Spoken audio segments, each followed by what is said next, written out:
다가올 청소년 세계 여자야구 선수권 대회 준비를 위해 매일 땀방울을 흘리는 멕시코 여자 대표팀이 있습니다. 그러던 어느 날 멕시코 대표팀은 더 이상 훈련을 진행할 수 없는 상황에 놓이게 되고 어떠한 계기로 한국으로 전지훈련을 가게 되는데요. 평소 아시아 국가는 모두 후진국이라는 생각을 가진 선수들은 인천공항에 입국하자마자 큰 충격에 휩싸이게 됩니다. 과연 이들은 한국에서 어떤 일들을 겪게 될까요? 구독과 좋아요 부탁드리고 버튼 클릭 한 번이 영상 제작에 큰 힘이 됩니다. 본 내용은 해외 커뮤니티 레딧에 있는 사연을 재구성하여 제작하였습니다. 감동적이고 가슴 따뜻한 사연이나 재밌거나 의미 있는 사연은 이메일 또는 쪽지로 제보해 주시기 바랍니다. 해당 사연자를 대신해서 읽어드리겠습니다.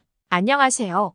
저는 멕시코의 청소년 여자야구 대표팀의 부주장을 맡고 있는 고메스 다니엘라라고 해요. 청소년 세계선수권 대회에 참가하게 된 저희 여자야구 대표팀은 다가올 대회를 위해 하루하루 최선을 다한 땀방울을 흘리며 훈련에 매진하고 있었어요. 그런데 곧 있을 대회 직전 훈련 일정을 소화하는데 커다란 문제가 생기고 말았습니다. 세계선수권 대회는 규모가 있는 만큼 참가국에서 훈련 장소를 지원해주지만 어째서인지 개최지인 캐나다에서는 저희 멕시코 팀 자체적으로 훈련을 진행하라고 전했고 저희 멕시코 대표팀은 경제적인 문제로 인해 원활한 훈련도 하지 못하였고 연습 게임조차도 아예 할 수 없었던 상태였죠. 훈련도 제대로 하지 못하고 방치된 채로 저희 여자야구 대표팀은 대회 참가를 포기해야 하나 망설이던 그때 저희 대표팀에는 한국의 서울이라고 하는 도시로부터 한 통의 전화가 걸려왔어요. 어떻게 알았는지 한국여자야구연맹에서 세계 여러 여자야구 대표팀과 함께 훈련을 하며 서로 함께 성장할 수 있는 기회를 바란다며 한 한국인 남성은 저희 멕시코 여자 대표팀에게 공짜로 훈련장과 숙소를 지원해 줄 테니 직접 한국으로 와서 함께 훈련을 하자는 제안을 하더라고요. 하지만 저는 한국이라는 나라가 아시아에서 가장 가난한 돈이 없는 나라라고 생각했었고 저는 무상으로 훈련장을 빌려주겠다는 한국인 남성의 말이 당최 확신할 수 없었답니다. 야구 훈련장에 숙소까지 지원한다는 것은 경제적 선진국이나 가능하다는 점 때문에 저는 한국이 이렇게나 부자의 나라였던가라는 생각에 큰 고민이 됐었다고 하나 결국 아무런 방법을 찾지 못해 약 3주 뒤 저희 소속팀 동료들과 동반해 한국으로 떠날 수밖에 없었는데요. 근데 만일 열악한 환경 속에서 훈련하게 된다면 차라리 여행이라도 하고 오자는 생각에 그저 편한 마음으로 도착한 한국은 놀랍게도 저와 선수들의 편견을 송두리째 바꿔버리고 말았습니다. 한국에 도착하고 가장 처음 놀란 건 어째서인지 한국이 멕시코는 물론 미국보다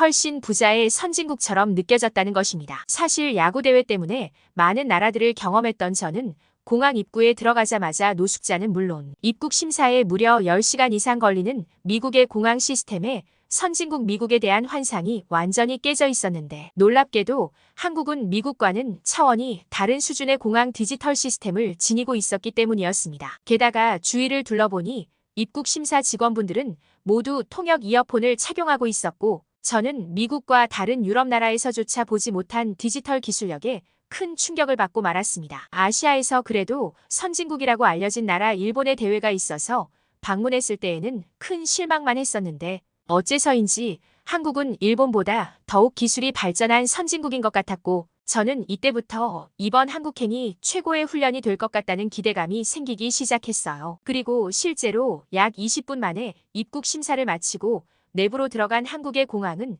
그 규모에서부터 압도가 되어 저와 저희 여자야구 대표팀은 충격에 빠지고 말았어요. 미국의 공항보다 더욱 크고 쾌적한 환경을 가지고 있던 한국의 공항은 내부에서부터 다양한 AI 로봇들이 관광객들을 도와주고 있었고 그러던 중 저는 믿을 수 없는 시설 공간을 발견하게 되었는데요. 에어드레스룸이라고 적힌 그곳은 놀랍게도 다른 나라에서 입국한 관광객들을 위한 일회용 소독 시스템 공간이었고 입고 있던 옷들까지도 소독 가능한 볼 수 없었던 시스템이었습니다. 이미 많은 관광객들이 자신이 입고 있던 옷을 기계 안에 넣고 소독하는 과정을 거치고 있었고 심지어 무료로 사용할 수 있다는 사실은 한국은 도대체 얼마나 부유한 나라인지 상상도 할 수 없을 정도였어요. 저와 동료들은 입고 있던 트레이닝복이나 야구복을 공항에 있던 에어드레서에 넣어보았고 약 10분 만에 뽀송뽀송 깨끗한 상태의 옷을 받아볼 수 있었어요. 에어드레서의 이용을 안내하고 있던 한국인 공항 직원분께서는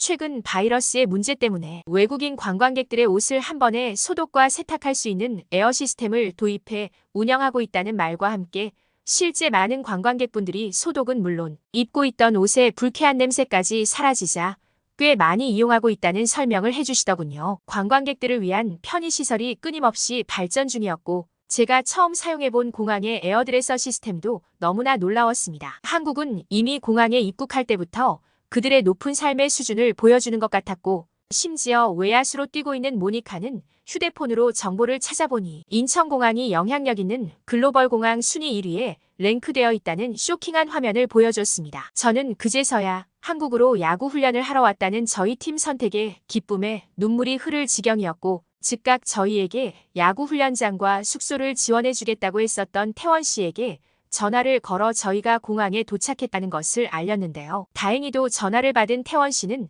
능통한 영어 대화가 가능했고 저희에게 서울의 봉천동이라 하는 곳으로 오면 된다며 문자 메시지로 지도와 명함을 보내주셨죠. 하지만 저와 동료 선수들은 생각했던 것보다 선진국 같은 한국의 모습을 좀 더 구경해보고 싶다는 생각이 먼저였기에 일단은 한국의 지하철을 타보기로 했습니다. 사실 멕시코에서는 지하철이 있긴 하지만 굉장히 낙후되어 있기 때문에 대부분의 지역들을 차로 이동해야만 했었는데 놀랍게도 한국은 지하철로 모든 도시의 이동이 편히 가능했고 금액까지 저렴해서 빨리 경험해보고 싶었거든요. 근데 동료들과 지하철의 계단을 처음 내려간 순간 저는 눈앞에 펼쳐진 장면에 당황할 수밖에 없었답니다. 보통 멕시코에서는 지하철이 도착하면 문 앞에서 승객이 직접 문을 열어야 했는데 신기하게도 한국은 지하철의 문이 자동으로 열리는 자동문 시스템은 물론 선로 안으로 떨어지는 것을 방지하기 위해 전자동 스크린 도어까지 설치되어 있었기 때문이었어요. 한 번은 멕시코에서 지하철이 두동강 나는 큰 사고가 있었기 때문에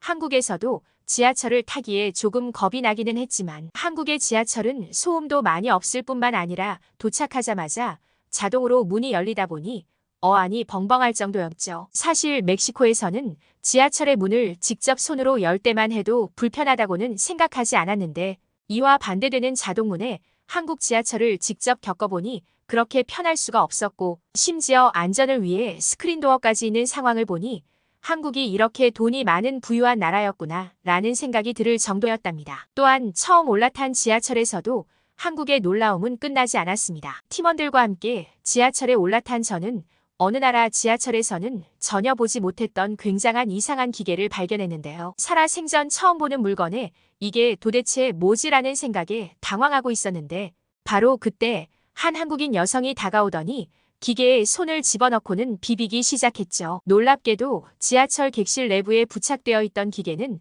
편하게 손을 소독할 수 있는 자동 손소독기였는데요. 한국에 익숙했던 동료들도 이러한 물건은 처음 보는지 눈이 휘둥그레진 상태로 너도 나도 손소독기를 사용하기 시작했고 실제로 자동 분사되는 소독액과 적외선 센서는 놀라운 한국의 지하철 인프라 그 자체였어요. 손소독기는 지하철 승객이라면 누구나 사용할 수 있게 무료로 제공되고 있었고 실제로 많은 한국인들은 지하철에 탑승하자마자 손소독기를 사용해 청결한 위생 상태를 유지하고 있었습니다. 한창 바이러스가 전 세계로 퍼져나가고 있었을 때 유난히 한국의 방역 시스템이 그 어느 나라보다 우수하다고 뉴스에서 본 적이 있었는데 실제로 한국에서 직접 경험해보니 한국이라는 나라에서 살면 앞으로도 똑같은 전염병 사태가 발생하더라도 안전할 수밖에 없다는 생각이 들었죠. 또한 그 누구도 비싸 보이는 그 손소독기를 훔쳐가지 않는다는 사실은 한국인들의 높은 선진시민의식까지 확인할 수 있었어요. 멕시코에서는 지하철의 애초에 화장실 사용은 돈을 지불해야 하고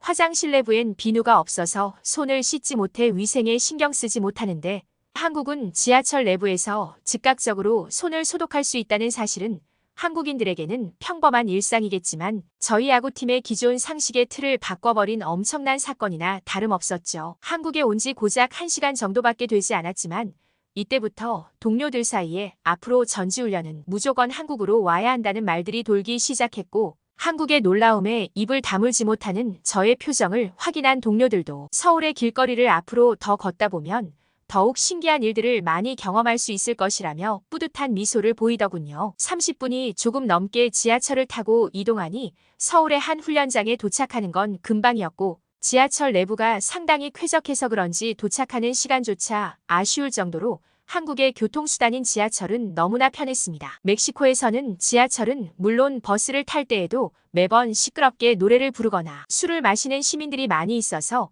항상 신경이 곤두서는 기분을 느꼈는데, 한국인들은 모두가 선진국 시민의식을 가진 듯 그 누구도 시끄럽게 떠들지 않고 있었죠. 하지만 한국의 놀라움은 여기서 멈추지 않았습니다. 지하철을 타고 약 40분 정도 이동해 훈련장 부근 지하철에서 내린 저와 선수들은 지하철 입구로 나오자마자 펴져 드러난 눈앞의 광경에 당황할 수밖에 없었답니다. 놀랍게도 거기에는 한눈에 봐도 대단하게 넓은 강이 화려하게 흐르고 있었고, 심지어는 한강 주위로 각종 녹지 공간과 운동시설까지 자리 잡고 있어서 수많은 한국인들이 이미 여유를 누리고 있었기 때문입니다. 또한 더더욱 신기했었던 것은 바로 한강에서 자유롭게 야구를 하고 있던 한국인들이었어요. 사실 저희 팀이 소속되어 있는 멕시코에서는 야구 연습을 한번 하려면 포장되어 있지 않은 흙가닥에 겨우 그물로 울타리를 만들어 아무런 인프라 시설이 없는 곳에서나 운동을 해야만 했었는데, 놀랍게도 한국인들은 넓은 운동장이 필요한 야구를 도심 한복판에서 프로 경기장에서나 볼 수 있는 인프라를 누리며 운동하고 있었기 때문입니다. 저와 선수들은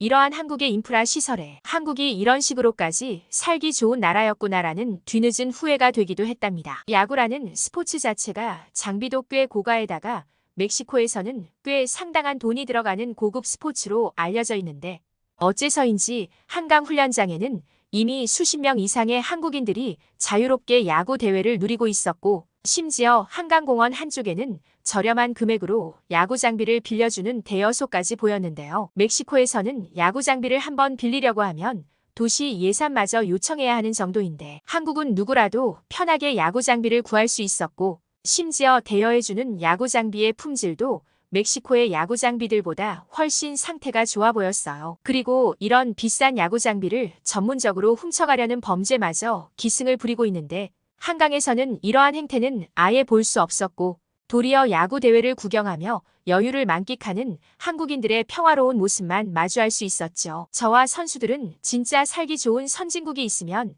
바로 이런 곳이 아닐까라는 생각이 들었고, 왜 야구 훈련을 지원해준다는 태원 씨가 왜 야구 훈련장을 빌려주겠다고 했는지 그때서야 이해가 되기 시작했죠. 얼마 후 저희 대표팀은 야구 훈련장과 숙소를 무료로 임대해주겠다던 태원 씨와도 만날 수 있었어요. 태원 씨는 몇 년 전까지만 하더라도 자신도 프로야구 선수로 활동했었다면서 저희 대표팀에게 무료로 다양한 국제대회용 야구 장비들 또한 빌려주겠다고 했고, 그 대신 한국의 야구 문화와 훈련 시스템에 대해서 많은 외국인들에게 알릴 수 있도록 홍보 게시물만 올려주면 된다라는 제안을 하더라고요. 항상 흙먼지를 마시며 울퉁불퉁한 땅바닥에서 하던 멕시코의 야구 연습 환경과 달라서 한국에서는 수비 플레이나 주루 플레이를 할 때 훨씬 효율적인 플레이를 할 수 있게 되었고, 이런 훈련을 계속 할 수 있다면 세계대회에서도 좋은 성적을 거둘 수 있을 것 같은 자신감마저 들게 되었죠. 야구 연습을 하면서 주변을 살펴보면 너무나 멋진 서울의 모습도 한눈에 들어오니 저는 그때부터 한국에서 살고 싶다라는 생각이 강하게 들기 시작했습니다. 약 1시간 정도의 짧은 야구 연습을 필드에서 끝내고 나니 태원 씨는 훈련장 내부에 마련된 타격 훈련장에서 개인 훈련도 가능하다면서 저희 팀에게 소개해 주었는데요. 저는 이때 어떻게 해서든 한국으로 귀화를 해서라도 한국에서 선수 활동을 하고 싶다라는 생각이 확고하게 들었습니다. 그곳은 스크린 야구 훈련장이라고 하는 곳이었는데, 다양한 투수 구종을 직접 선택해서 눈앞에서 느껴볼 수 있었고, 선수 한 명 한 명 타격 자세를 정밀 분석해서 올바른 자세나 스윙을 추천해주기까지 하는 말 그대로 미친 훈련장이었습니다. 태원 씨는 너무 놀란 저희 여자야구 대표팀을 보더니 흐뭇한 미소를 보이며, 이건 요즘 한국에서 프로 선수들뿐만 아니라 일반적인 시민들도 자주 애용하는 실내 야구를 스크린으로 즐길 수 있는 스크린 야구장 시스템이라고 하였고, 실제 야구 플레이와 매우 유사하기 때문에 분명 도움이 될 것이라며 남은 기간 동안 많은 도움이 되면 좋겠다는 말을 하더군요. 한국에 입국한 하루 만에 공항에서부터 지하철 그리고 야구 훈련장에서까지 정신없이 한국의 선진 인프라를 경험하다 보니 선수팀 전부 쉽게 충격에서 헤어나올 수 없었고, 이렇게나 좋은 인프라와 시스템을 독차지하지 않고 다른 나라의 대표팀에게 무료로 대여해준다는 것에 경외로움까지 생기게 되었습니다. 저는 하루 만에 한국인들의 삶이 너무나 부러웠고, 그건 저뿐만이 아닌 다른 동료 선수들도 마찬가지였죠. 한국에서의 약 한 달간의 훈련을 즐긴 저희 대표팀은 그 후 곧장 대회 참가를 위해 캐나다로 향했고, 물론 대회 결과는 예선 탈락이라는 안타까운 결과였다고 하나 저희 팀 선수들은 경기 결과 대신 한국이라 하는 나라를 알게 되었다는 것에 더더욱 큰 뿌듯함을 느끼게 되었습니다. 좋은 경험을 하게 해준 한국 정말 감사합니다. 내년에는 직접 사비를 들여서라도 한국으로 개인 훈련을 하러 가볼 생각입니다. 지금까지 한국과 관련된 흥미로운 사연 들어보았는데요. 여러분들은 어떻게 생각하시나요? 여러분들의 생각을 댓글로 남겨주세요. 구독과 좋아요는 영상 제작에 많은 도움이 됩니다.